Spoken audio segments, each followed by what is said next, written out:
ulilipa gharama msalabani. Sisi tulikuwa waovu na ukatupenda tulivyokuwa katika uovu. Ukatutakaza na kutuhesabia haki. Ukatufanya kuwa wana katika ufalme wako. Kwa kuwa Bwana wewe ni mwaminifu. Asante Mungu wa baraka. Nakushukuru Mungu kwa nafasi na heshima. Kwa mipango yetu kama wanadamu, hata singelikuwa hapa siku ya leo. Ningelikuwa katika madhabahu mengine. Lakini Bwana, wewe ukaona vyema kupatikana mahali hapa ili nikaweze kulileta neno lako katika mioyo ya watu wako. Baba, naomba kwa jina la Yesu ukanipake zaidi ya maandalizi yangu kama mwanadamu. Usemi wangu Bwana mtakatifu uwe wa Roho Mtakatifu na kuyaleta makusudi yako katika mioyo ya watu wako. Neno lako likalete faraja, neno lako likalete makemeo, neno lako likatuelekeze Mungu, ili Bwana tukaweze kudhibitika katika makusudi yako. Tawala mkutano huu, tawala anga hii, tawala kwa makusudi yako. Asante kwa miujiza yako ya uponyaji kwa walio wagonjwa, ya kwamba hakuna Mungu aliyekuja mdhaifu aondoke alivyo mdhaifu. Maana Roho wa Bwana uko hapa kumhudumia kwa jina la Yesu.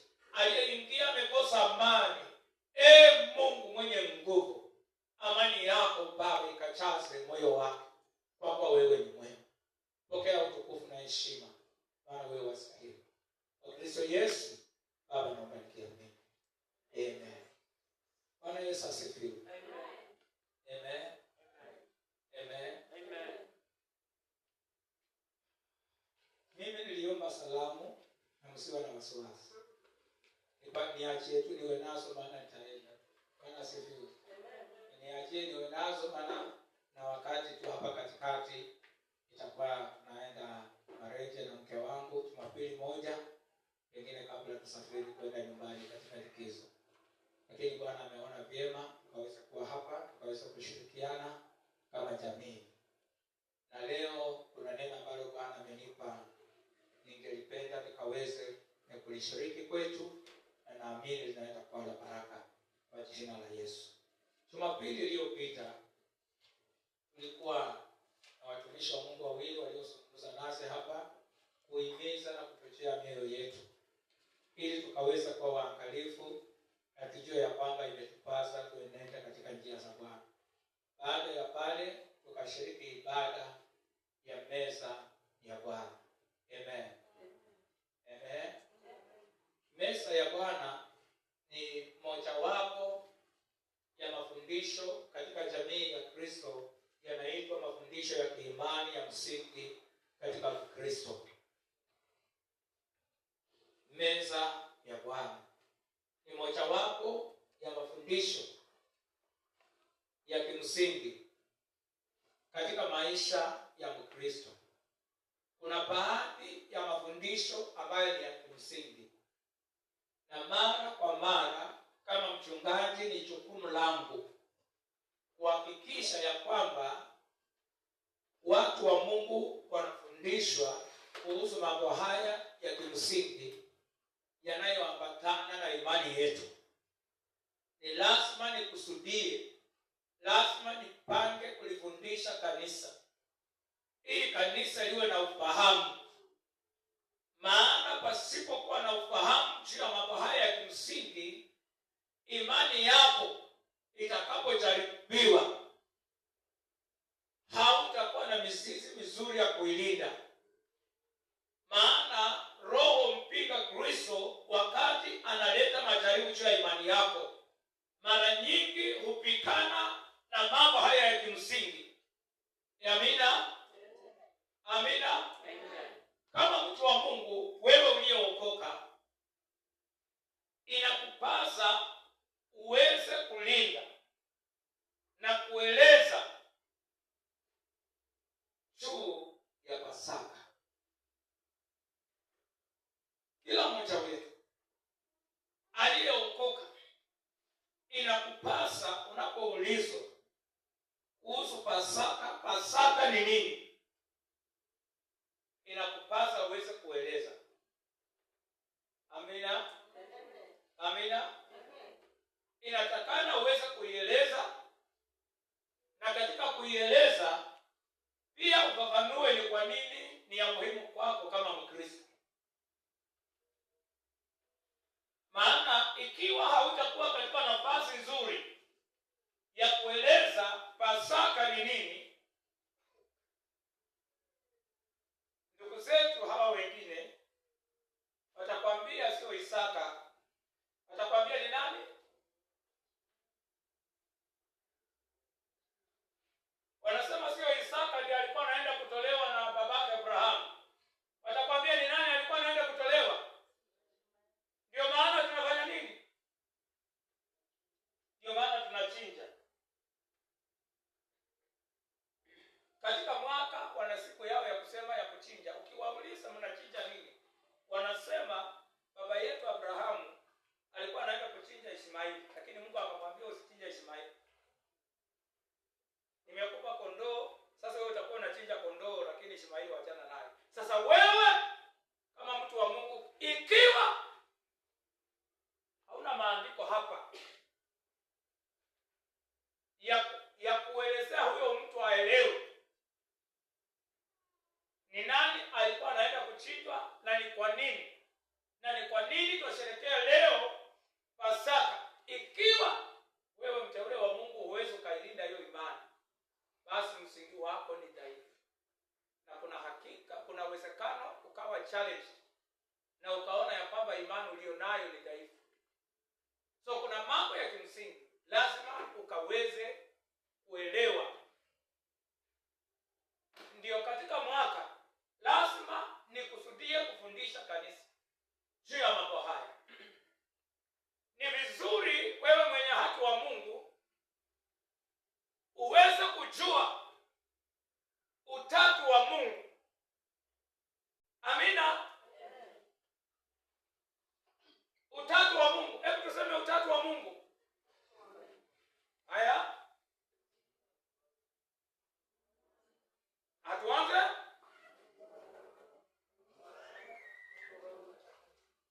Sasa hayo mambo inatakana uyaeleze.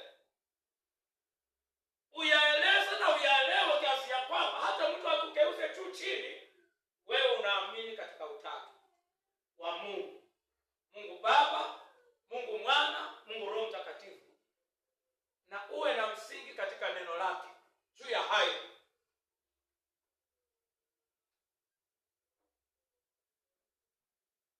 Na kama hutaweza, utaulizwa, kwani huyu Mungu wetu anazaa na mwanamke? Lazima uwe katika nafasi ya kulinda imani ya mpinga Kristo. Because anapokuchanganya juu ya hapo, na ikiwa hutalinda, imani yako utaiona ni dhaifu na utaiona haina maana. Ni vizuri ukaweze kuelewa, maana mpinga Kristo anapikana juu ya mambo haya.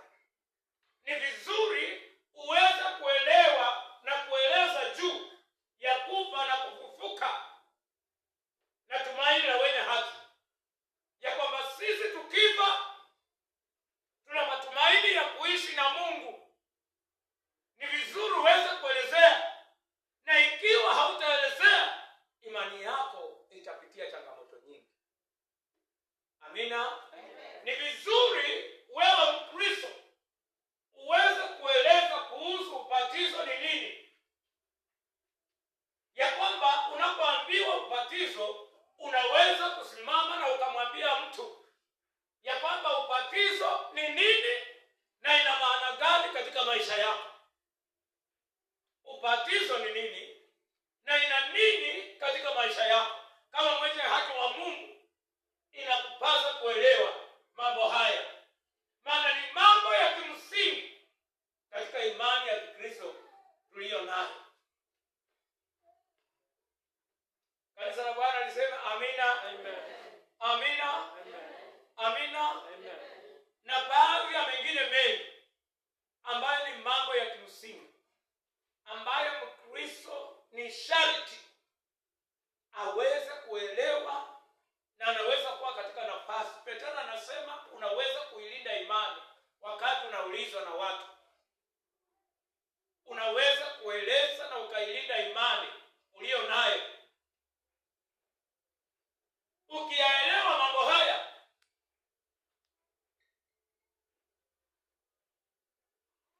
hautakuwa na urahisi wa kuanguka wokovu na kurudi nyuma, maana unajua ni imani gani uliyo nayo.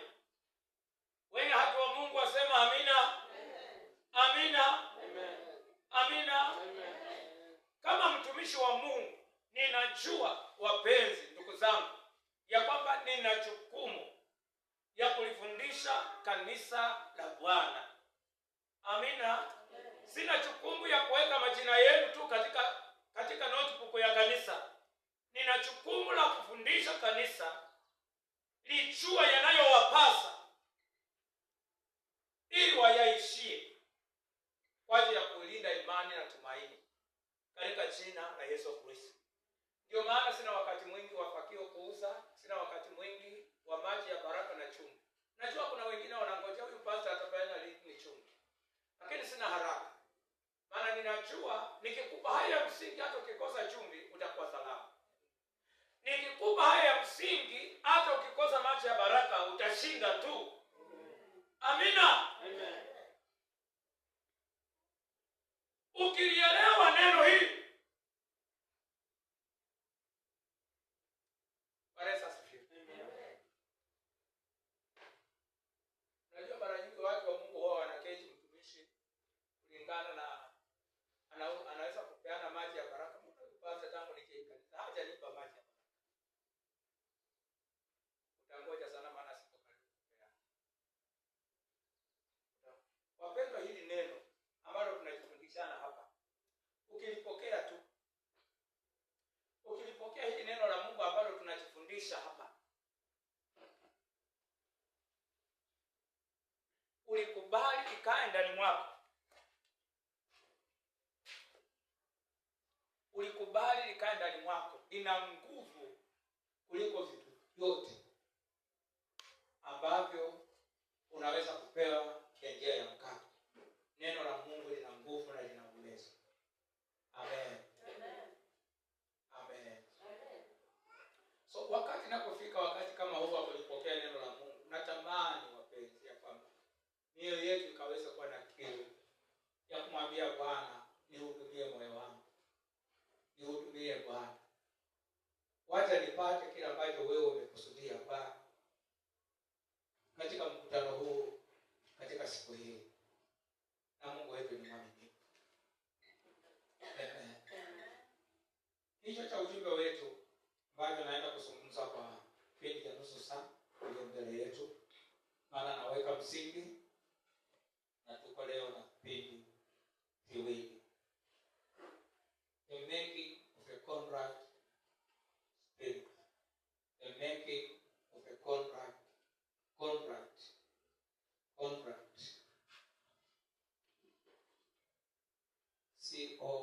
C-O-N-R-I-T-E. The making of a contrite spirit.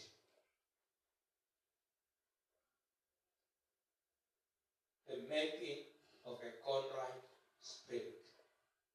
Jinsi ya kufanya moyo wa kuvunjika na kupondeka. The broken and contrite spirit. Moyo wa kuvunjika na kupondeka. Moyo wa kuvunjika na kupondeka. Jinsi gani ambavyo moyo huu unaweza kuundwa? Moyo wa kuvunjika na kupondeka. Moyo wa kuvunjika na kupondeka. Unaweza kutengenezwa vipi moyo huu? Hata ukaja ukasemekana huu ndio moyo wa kuvunjika na kupondeka. Kuna vitu ambavyo Mungu wetu akiwa juu mbinguni anavitafuta sana katikati ya wanadamu. Na mara nyingi Mungu amejitokeza na kusema wazi ya kwamba ametafuta lakini hajapata. Mojawapo intercession, ama watu wanaosimama katika pengo na kufanya maombezi. Sio wale wa kuitisha kuku. Watu wanaofanya intercession wanaweza kukaa kati ya wanadamu na Mungu, mioyo yao ikamlilia Mungu, hata kama kwa upande wa wanadamu kumeharibika, lakini wakamwambia Mungu na wakamsihi, na wakaikeuza hasira ya Mungu ambayo alikuwa iachilie juu ya maovu ya wanadamu. Wanaweza kusimama na wakamsihi Mungu, na Mungu akakairi na akakeuza hasira zake na akawarehemu na kuwasamehe watu wake. Mungu anasema watu hawa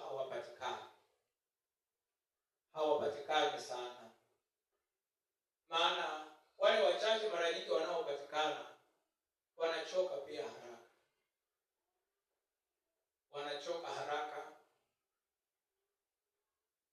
Wana mioyo yao haina subira.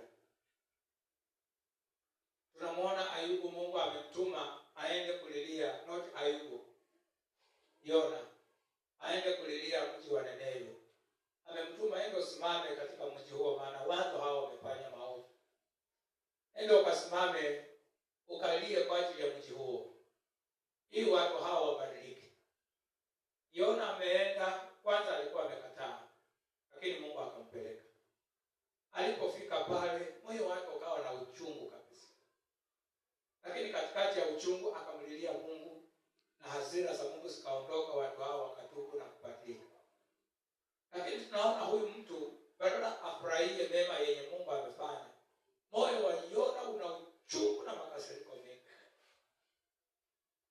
Sasa Mungu anasema katika Ezekieli ya kwamba nimetafuta mtu, Ezekieli 22, nimetafuta mtu lakini sitapata wa kusimama kati yangu na watu kama mwombezi, sijaona. Kuna vitu ambavyo moyo wa Mungu umeexpress, ya kwamba anawatarajia lakini hakuyapata. Kitu kingine ni katika hili fundisho ambalo tunaenda kujifundisha. Anasema Mungu anatafuta moyo wa kupondeka na kuvunjika mbele zake. A broken and contrite spirit or heart.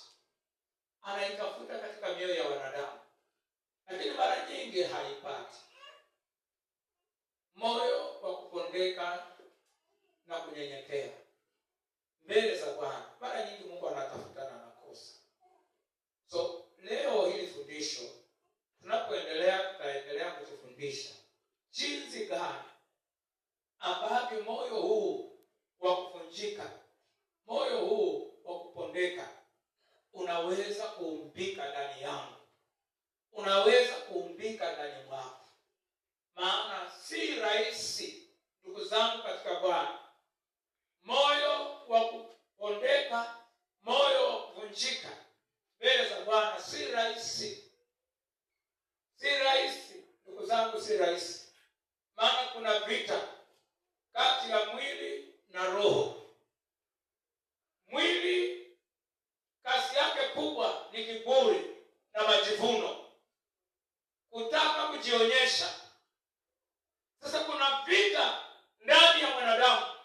Mtu huyu mmoja ambaye ni wewe, ambaye ni mimi, ndani mwangu kuna mkawanyiko na kuna vita.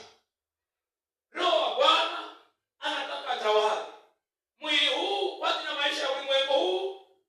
Unataka utawale, unataka uniongoze, mwili unataka unipeleke vile unavyotaka.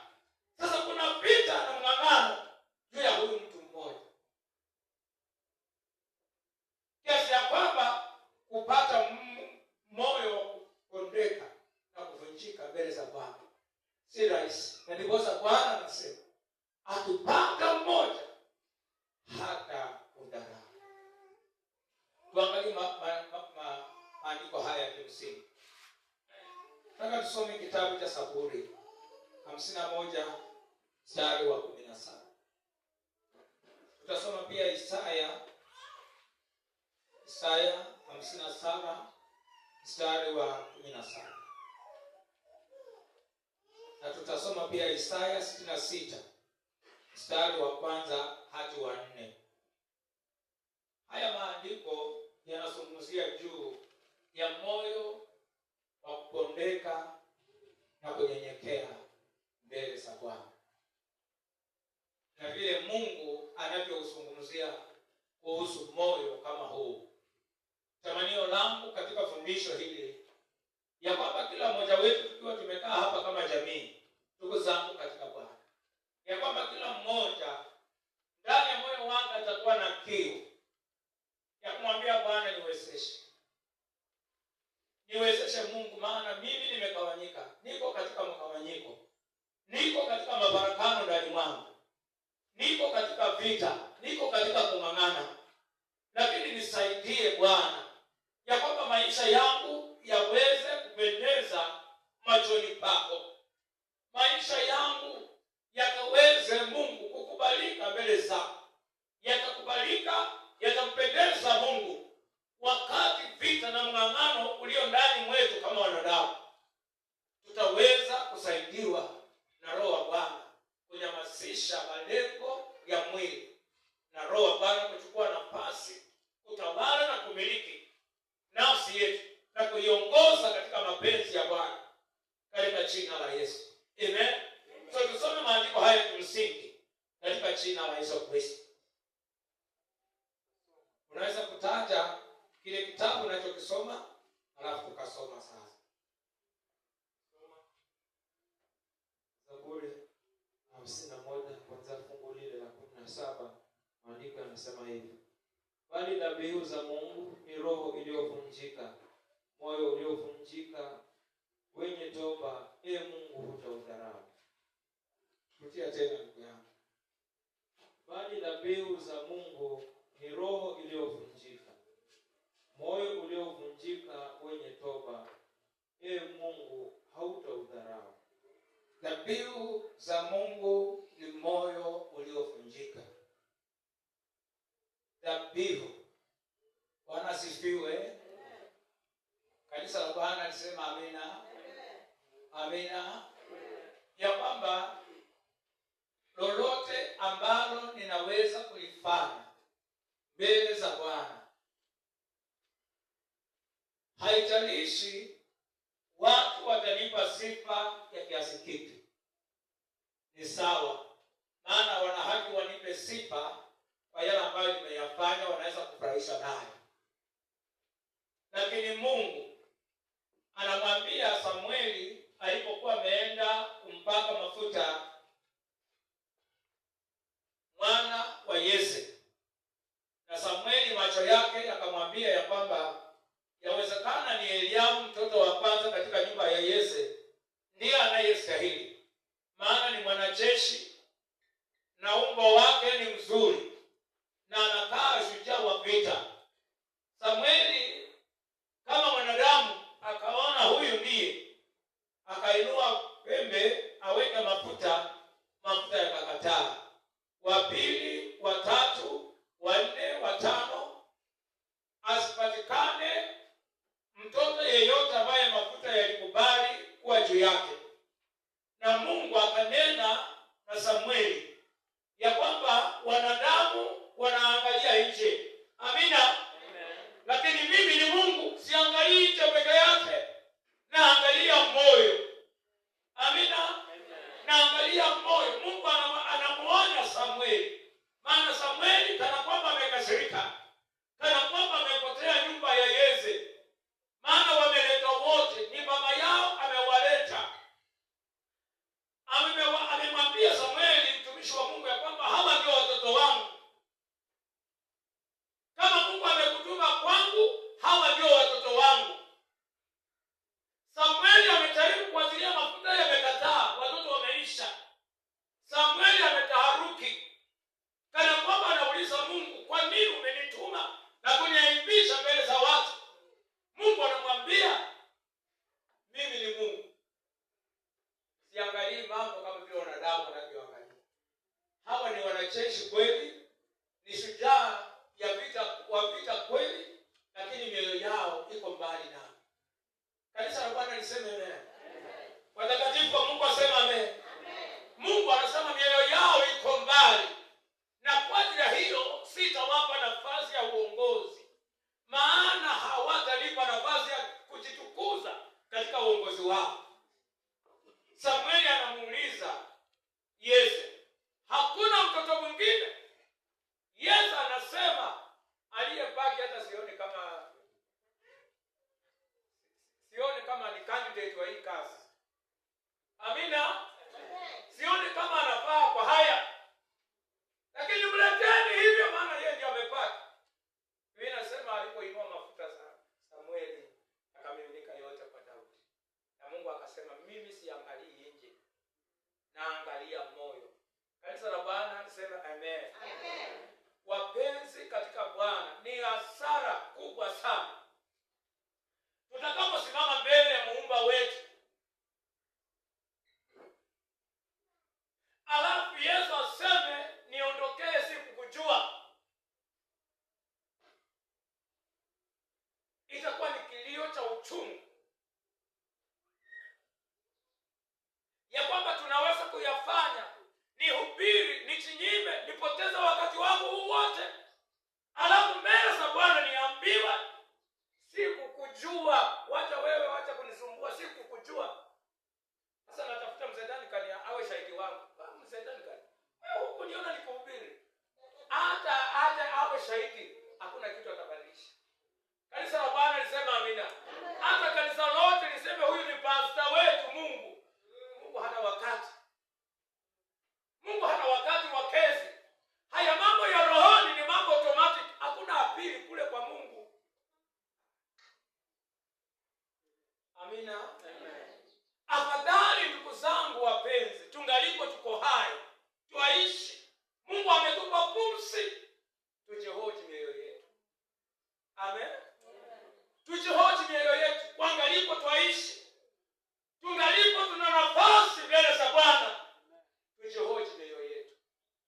Lolote tulifanyalo, lolote tuliwazalo, lolote tulisemalo, tujihoji mioyo yetu.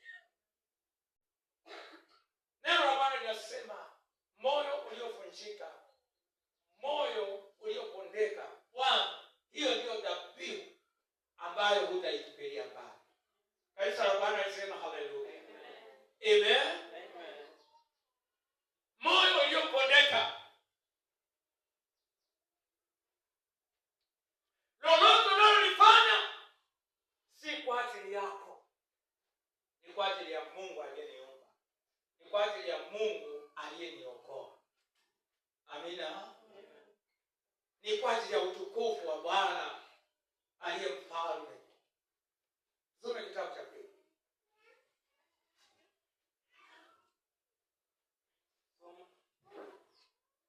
Isaya 57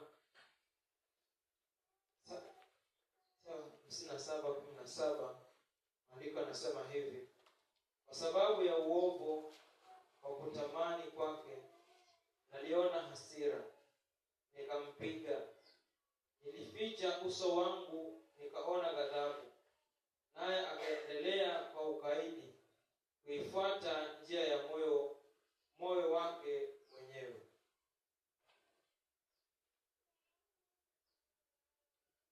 Isaya 7:17.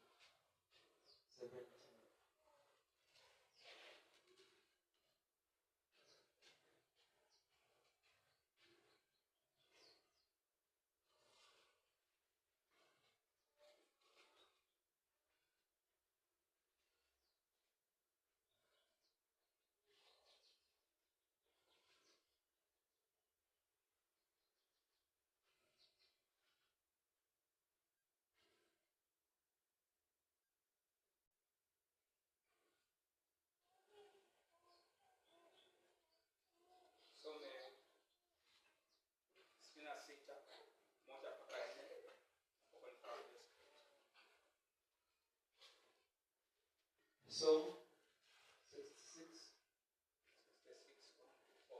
Isaya. Bwana asema hivi: mbingu ni kiti changu cha enzi, na dunia ni mahali pa kuweka miguu yangu. Mtanijengea nyumba ya namna gani? Na mahali pangu pa kupumzika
wenyewe, na nafsi zao hazikufurahia machukizo yao.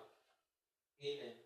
Mimi nami nitachagua mapigo yao, nitaleta hofu zao juu yao, kwa sababu nilipoita hawakuitika, na niliponena hawakusikia, bali walifanya yaliyo maovu machoni pangu, na kuyachagua yasiyofurahia.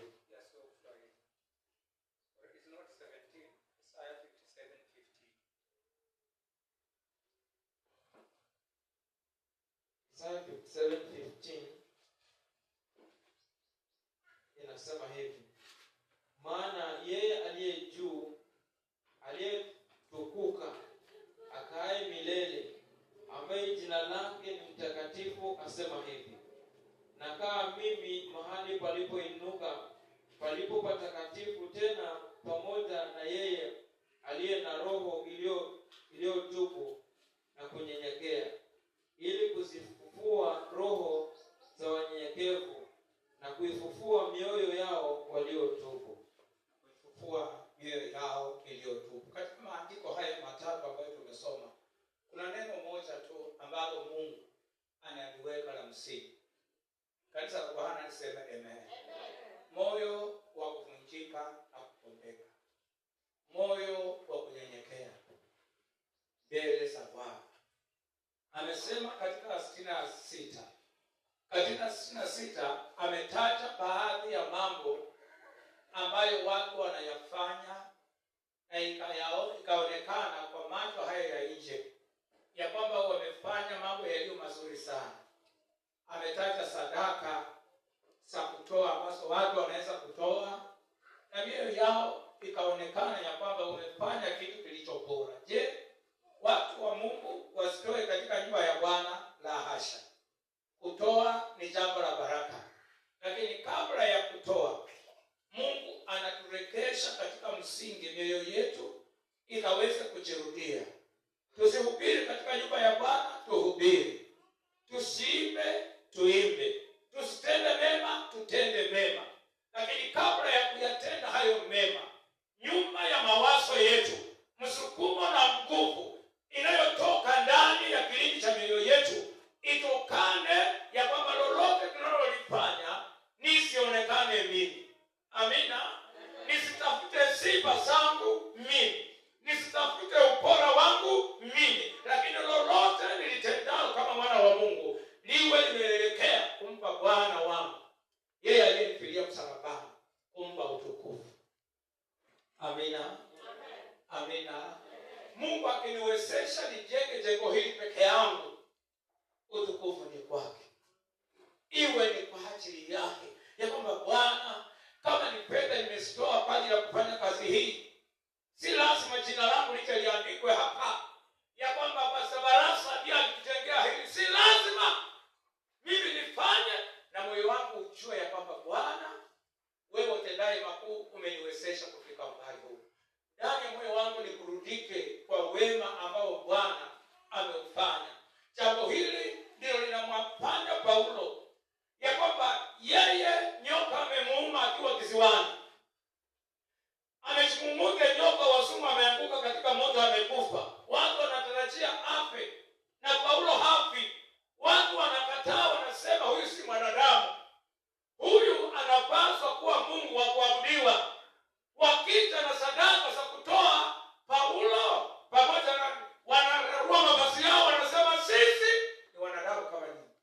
Utukufu apewe Bwana ambaye ameyafanya haya. Wapenzi, ndugu zangu katika Bwana, wakati tunafikia kiwango kile, nafasi yetu ya ujeuri na kiburi cha ubinadamu inayeyuka na kutoweka, na hakina nafasi ndani mwetu. Kanisa la Bwana liseme amen. Lolote tunalolifanya, tulifanye kwa bidii. Tulifanye kwa kujitolea. Tujitolee kwa viwango vya juu. Lakini msukumo wa hayo yote, nyuma ya yale yote tunaweza kuyafanya, isiwe ni kutafuta sifa kwa wanadamu, lakini iwe ni kwamba mioyo yetu imetambua ukuu wa Mungu tunayemtumikia. kwa kiwango chochote ambacho anaweza kuniwezesha nikakifanya katika jina la Yesu Kristo. Kanisa la Bwana liseme amen. Amen. Ni kwamba tukaweza kujihoji, ndugu zangu katika Bwana, tukaweza kujihoji, maana Mungu anasema natafuta na sitaudharau. Huu moyo ndio unaokaa pamoja na mimi, moyo uliotukuka, moyo ambao umevunjika na kupondeka, utakaa mahali pa kutukuka pamoja nami. Huo ndio moyo unaofurahia katika jina la Yesu Kristo, moyo unaotafuta kumpa Bwana utukufu katika heshima, kwa kiwango ambacho umenisaidia. Nimenunua gari, nimepata cheo kazini, amenipa mshahara mzuri. Bwana umetukuka, maana ni wewe, sio mimi niliyosoma kuliko wengine, lakini Bwana ni pendeleo lako. Utukuke kwa hili. Umenisaidia, wanangu wamesoma Bwana, si kwa bidii na ujuzi wangu. Utukuke Bwana kwa ajili ya maisha ya nyumba yangu. Moyo uliovunjika na kupondeka, Bwana anasema hiyo ni dhabihu anayoipokea uweponi mwako. Kanisa la Bwana liseme amen. Ndugu zangu katika Bwana, kama tunataka tuwaalike Mungu kwa pamoja nasi, Bwana akaweza kufurahia maisha yetu, Bwana aweza kutembea na kujitukuza katika maisha yetu, tukaweza kushughulika na ubinadamu wetu, tukaweza kushughulika na ubinafsi wetu, ambao mara nyingi unataka ujulikane, ambao unataka utambuliwe. Kwa jina la Yesu, roho ambayo iko ndani ya viongozi wetu wengi wanasiasa, ya kwamba wanaweza kuwa wabaraka katika jamii hiyo, hata watu wasielewe wamefanya nini. Si lazima utafute watu wa magazeti. KTN wakikwama, wakiandamana, wanasema mpaka ningojee KTN wapatikane. Kama hawatakuweka wachukue picha wanaweka kwa gazeti, siende kutoa pesa zao. Kanisa asifiwe. Amina. Amen. Lakini mioyo yetu ikaweza kuwa na msingi wa ibada.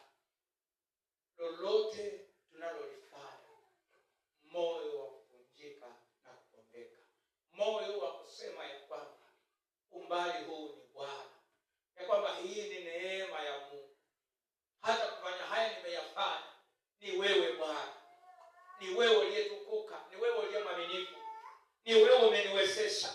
Kwa njia hiyo mtu hualika wema na kibali cha Bwana kikawa pamoja naye, kikamwezesha, na wema wa Mungu na wepesi wake ukaanza kujitukuza katika maisha yako. Mungu akateka over maisha yako, kung'ang'ana kukapungua, maana si wewe tena, bali Mungu unayelenga kumpa utukufu. Yeye ndiye anayekuwezesha katika kufanikiwa kwako. Kanisa la Bwana liseme amen. Amina. Amen. Some Petero wa kwanza mlango wa 3. Tunapomalizia 5 hadi 6.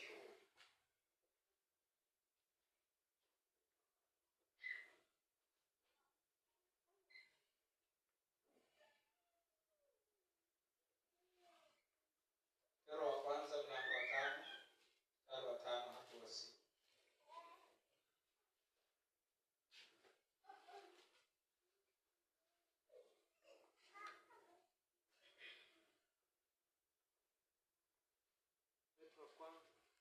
Mlango wa 5 mstari wa 5 na wa 6. Nasoma.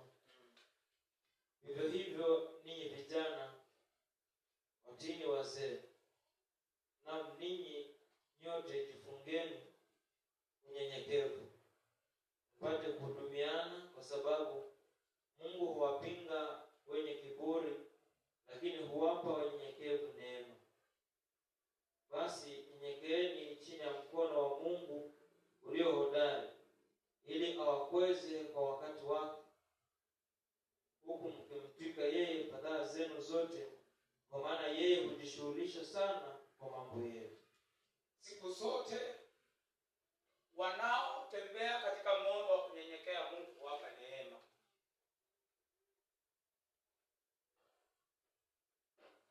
Mwanadamu yeyote anayejipeana katika moyo wa kunyenyekea katika maisha yake,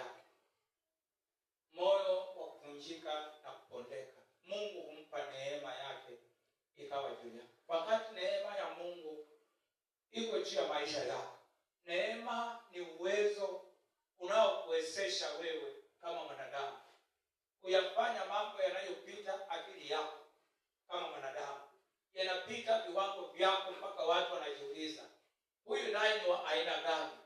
Kama ni masomo, si masomo makubwa ya kusema mbele ya watu, lakini mambo unayoyafanya yamejaa neema ya Mungu, yamejaa uungu. Mungu anakuweka katika viwango ambavyo si vya kawaida na masomo yako. Mungu anakuweka katika viwango ambavyo si vya kawaida kulingana na cheo cha kazi ulicho nacho. Mambo yanayodhihirika na watu wanayaona ni ya pekee, yanapita kimo chako. Kwa ajili neema ya Mungu ndiyo inayokaa juu yako na kukuwezesha. Kwa nini? Moyo wako umemkaribisha Bwana kwa kuvunjika na kunyenyekea. Yesu akamuonya mwanamke Msamaria, mlango wa 4 Yohana 22 ukielekea 24.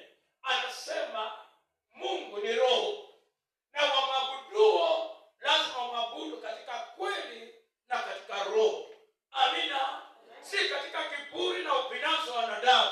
Lazima wamwabudu katika kweli na katika roho. Moyo kuvunjika, hautafuti mambo yake, unatafuta mambo ya Mungu. Kanisa la Bwana liseme moyo kupondeka na kuvunjika, hautafuti mambo yake, unashughulika kwa yale yaliyo ya Mungu. Kwa lolote ndogo, kwa lolote kubwa unalolifanya ni kwa ajili ya Bwana. Amen. Amen. Umepigiwa makofi na watu, hautapigiwa, haikusumbui. Haikusumbui, maana hukulenga yale makofi, umelenga aliye katika kiti cha enzi atukuke. Amina. Amina. Wamekutangaza wewe ndio umetoa nyingi ama hawakutangaza, haikusumbui. It is beyond you. Amina. Ni kwa ajili ya yule wa mbinguni ambaye moyo wako ndani unasumbuka na kumwambia Bwana, nakushukuru umenipa 50,000, nimesitoa kwa ajili ya madhabahu yako. Nimetoa, nimekuwa baraka kwa jamii fulani kwa ajili ya school fees. Utukuke Bwana. Wamekupigia simu, hawakukupigia, it's not about it. It's about Jesus. Bwana ni wewe. Hali hakusumbui. Amina. Amina. Maadamu Mungu ametukuka, maadamu Mungu ameonekana, imetosha. Amina. Hallelujah. Hallelujah. Amen. Amen. Basta ndio maana mimi atanipoteza huyu. Mungu anataka atanganishe makomando. Anataka atengeneze jeshi lililo tayari kuteka Afrika. Hatuwezi ndugu zangu kuteka Afrika katika kazi hii ya Mungu ikiwa tutapaki katika ubinafsi. Tutakwazika, tutaumia katika mioyo. Ikiwa macho yetu yanawaangalia wanadamu, hatutafika mbali, maana wanadamu watakuvunja moyo. Amen. Amen. Hata saa zingine basi wako atakukwaza. Si mwanadamu, atakukwaza. Lakini moyo uliopondeka, moyo uliovunjika, Mungu anasema pale patakatifu pangu mimi nakaa na huo moyo. Na kazi yangu ni kuhakikisha nimeuinua.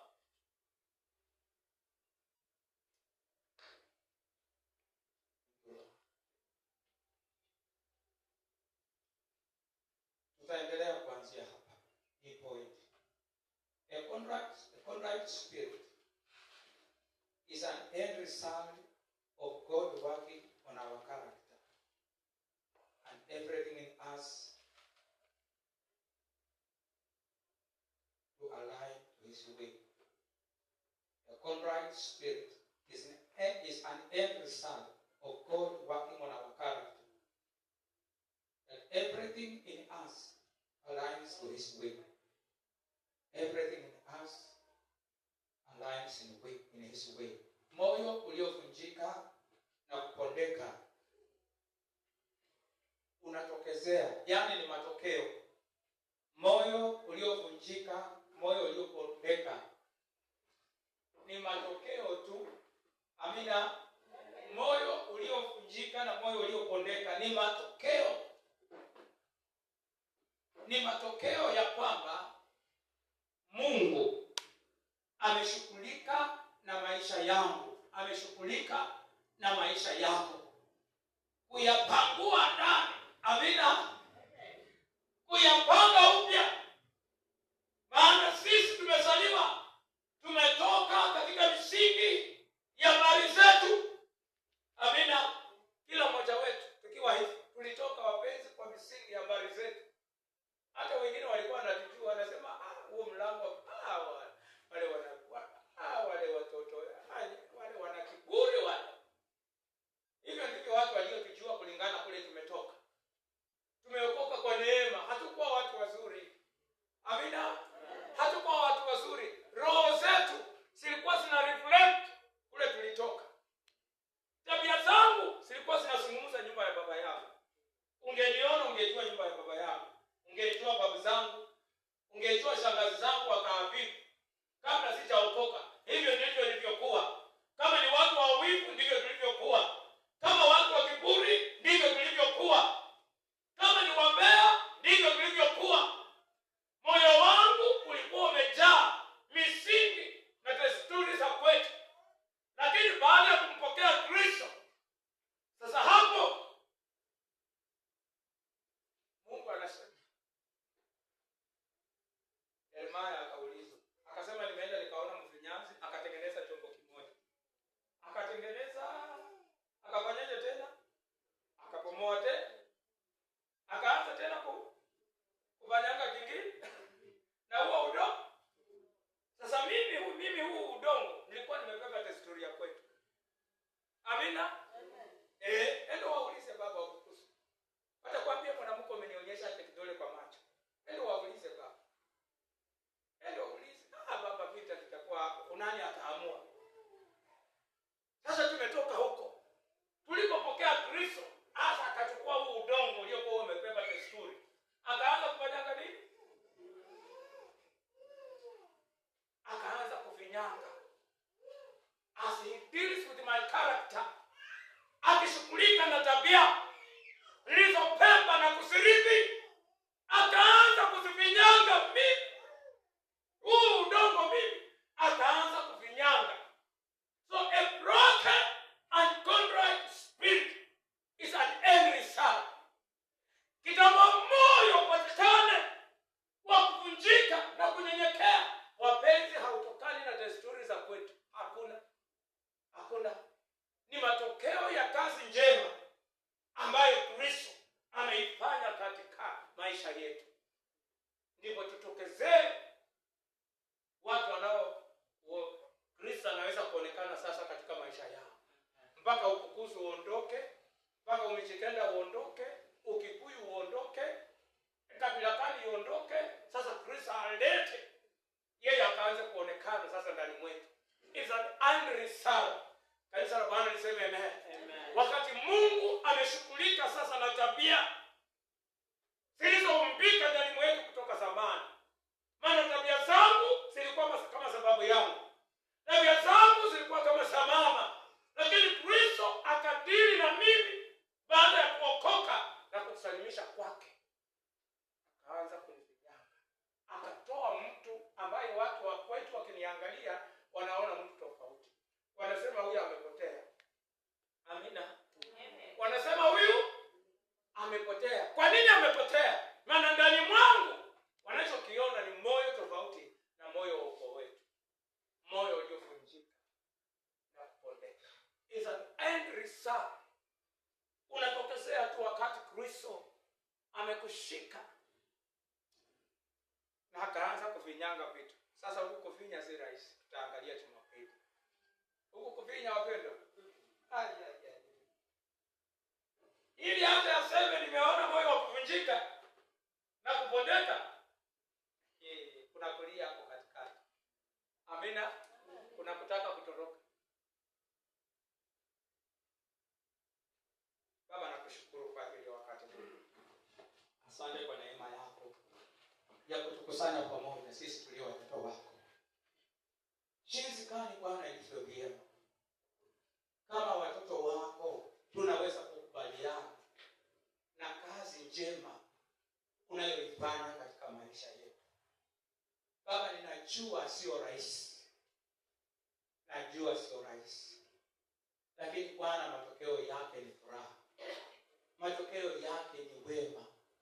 Matokeo yake ni taji kuu ambalo umeliandaa kwa ajili yetu. Baba, naomba kwa jina la Yesu Kristo ukatuwezeshe Mungu, mioyo yetu kwa tayari kukaa katika mikono yako. Wewe uliye mfinyanzi mwaminifu, kwa neema Mungu ukatitengenezee vyombo vinavyokupa utukufu machoni pako, ili lolote tunalolifanya Bwana kwa ajili ya jina lako liwe manukato, nikakutukuze wewe uliye Mungu wetu, maana uliyetuita ni mwaminifu. Neno hili Bwana ambalo limelinena liwe la baraka, liwe hai ndani mwetu, ikatuelekeze kwa maonyo, ili Bwana tukadhibitike katika makusudi yako. Roho wa Mungu tusaidie.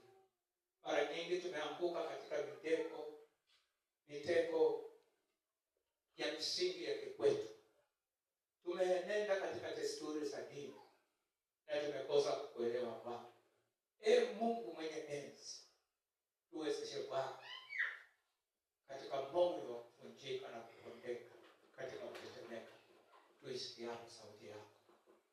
Asante Mungu, Bwana umehudumia mioyo yetu. Kiburi kisiwe sehemu yetu, ubinafsi usiwe sehemu yetu, maana wewe unatupenda.